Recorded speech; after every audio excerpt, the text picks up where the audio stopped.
This is a compilation of my research into anti-gravity propulsion. I've looked at countless examples and claims to anti-gravity, but have only found one that fits the bill. Let's start with the fact that millions of saucer-shaped UFOs have been spotted. Flying discs are the most commonly seen shape of UFO. Since a disc shape is not very aerodynamic, there must be some other reason for why it is shaped this way. There is an ancient Indian text I have, which is called the Vimanaka Shastra, or Aeronautical Science, which talks about strange beings called Vimanas, or astronauts, that crashed in the Himalayas sometime before 400 BC, and taught the people how to build machines. One such machine is a craft that flies on rotating liquid metal. Legends of the Nazi Bell experiment, as told by Yakov Sporenberg, also refer to a technology that rotated a mercury-like substance that was violet in color and glowed when under test. We also find several examples of modern scientific researchers who have reported strange gravitational effects with rotating superconductors. The first and most famous was conducted by Russian scientist Eugene Podkletnov at a superconductor research laboratory in Finland, where he found evidence of artificially produced gravitomagnetic fields that were trillions of orders of magnitude larger than predicted by quantum mechanics. The effect appears to be directly related to Bose-Einstein condensation, which is where you cool something down to the point where all of the atoms in a substance reduce to a single wave function and behave as a single atom. I'm not going to get into the intricacies of quantum mechanical behavior, but basically this produces two observable effects, known as superconductivity and superfluidity.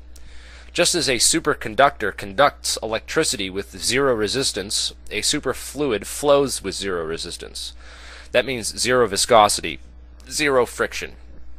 I go over this in brief detail in my other video, but keep in mind that condensed matter physics is in itself an entire discipline of solid-state physics, which is only half the physics you need to know to truly understand anti-gravity. The other half is space-time manifolds and relativity.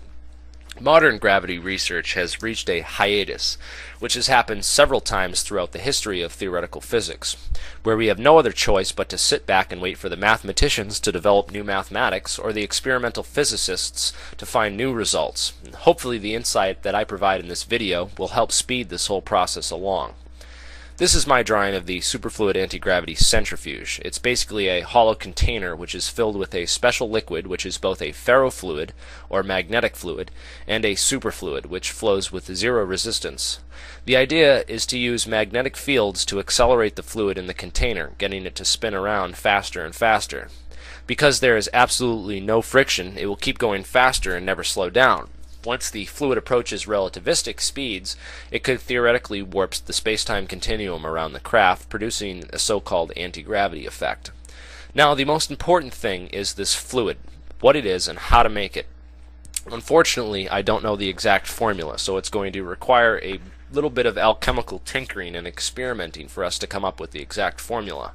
Fortunately, we have some information on the ingredients and properties of the fluid, thanks to those who were brave enough to come forward with the information. Edgar Fouché, who claims to have worked at Area 51 on the Aurora project, describes the inner workings of the TR-3B flying triangle, and says that there is a central accelerator ring that rotates a mercury-based plasma, supercooled to 150 Kelvin, pressurized to 200,000 atmospheres, and rotated at 60,000 revolutions per minute. The supercooling supports the theory that Bose-Einstein condensation is taking place, and the mercury-based plasma gives us another clue. Please note that there are two scientific definitions of the word plasma. It can mean a fluid suspension of solid particles, such as a blood plasma, or it can refer to the fourth state, or ionized gas phase of matter, which is the other type of plasma. Lance Corporal Jonathan Wagan of the Disclosure Project describes the fluid he saw all over the ground at a crash site in Peru as a dense, viscous, silvery fluid that, when you looked at it, would change color from green to purple. This is another clue, because in order to make duplicolor paint, which is the kind that changes color depending on how you look at it, they grind up shiny metal into tiny flakes and then mix it in with the paint. Iron will actually float in mercury, because the density of mercury is higher than that of iron. This makes it possible to suspend trillions of tiny ferromagnetic iron particles inside the mercury, creating a ferrofluid plasma. However, mercury freezes solid at 234 Kelvin with 1 atmosphere of pressure. Even mercury-thallium alloy, which is used in special ultra-cold thermometers, will freeze at 212 Kelvin. So unless we have some sort of antifreeze component, the whole thing is going to freeze solid long before we can cool it down to 150 Kelvin under 200,000 atmospheres of pressure, as Edgar Fouché says we need to. Furthermore, the superfluid state has only been observed in the millikelvin range, and there is no reason to believe that mercury would become anything but a frozen block of solid metal at these temperatures. We just don't know until we get some people working on it and doing the experiments. As of 2006, the highest temperature superconductor at ambient pressure was mercury, thallium, barium, calcium, copper oxide at 138 Kelvin, possibly 164 Kelvin under high pressure. This may provide us with an alternative solution by using superconducting particles suspended in the fluid.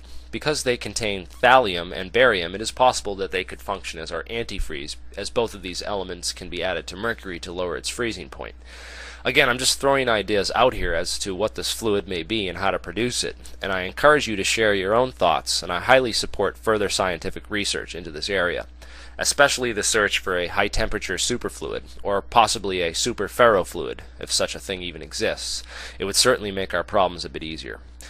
Most of these questions are going to need to be answered with actual experiments and a lot of trial and error. Liquid nitrogen boils at 77 Kelvin and can be purchased and transported relatively cheap. Any experiments requiring temperatures below 77 Kelvin must be done at a super expensive cryogenics lab, another thing to keep in mind.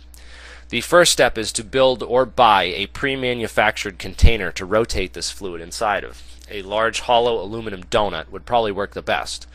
Regardless of the material you use or how you build it, the important thing is that it's perfectly round and smooth on the inside. I would build mine out of quasi-crystals and have 1 trillion nano-refrigeration units built around the inside of the ring where the heat could gravitate towards. The outside would be reinforced in order to contain the massive centripetal forces. Then comes the magnetic drive system. You should know that iron is attracted to magnets, and that coils of wire create electromagnets when you run current through them. So in order to get the fluid to circle around in one direction and gain momentum, you need to have a couple separate coils which turn on and off at specific time intervals. You can look up Tesla's electrical motor patents for some ideas, but I would also try using the Rodin coiling. Marco Rodin is a pretty far-out guy with no formal training in mathematics who has nonetheless found some rather interesting geometrical consequences of number theory, one of which happens to be an electrical coiling which is remarkably strong. But I would stick with a basic experimental setup before you go all out on this. Start with the fluid. It's the most important piece of the puzzle.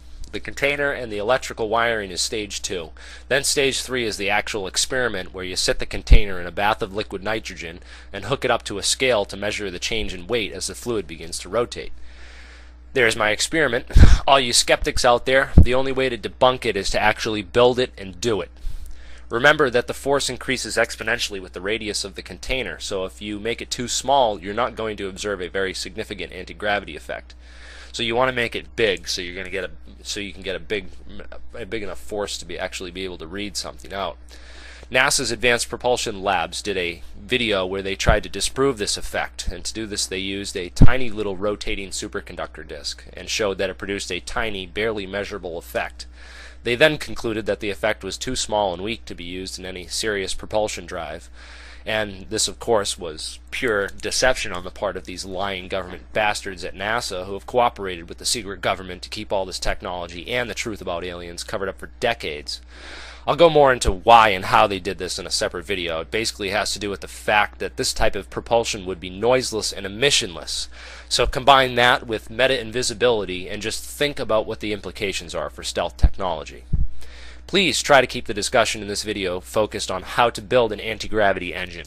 Hopefully we can get some intelligent debate going on this mercury-based plasma, as that is the key component of the whole experimental setup. Please feel free to share any additional information you think people might find helpful to actually build this and do this experiment. I'd really like to see people posting video responses and showing me their own experiments, research, and progress. The whole reason I started researching this is because I've always wanted to build a flying saucer. Hopefully, thanks to the research of dedicated people like us, we can actually make this dream a reality. Where there's a will, there's a way, right? Thanks for watching, and don't forget to rate 5 stars and subscribe to my channel.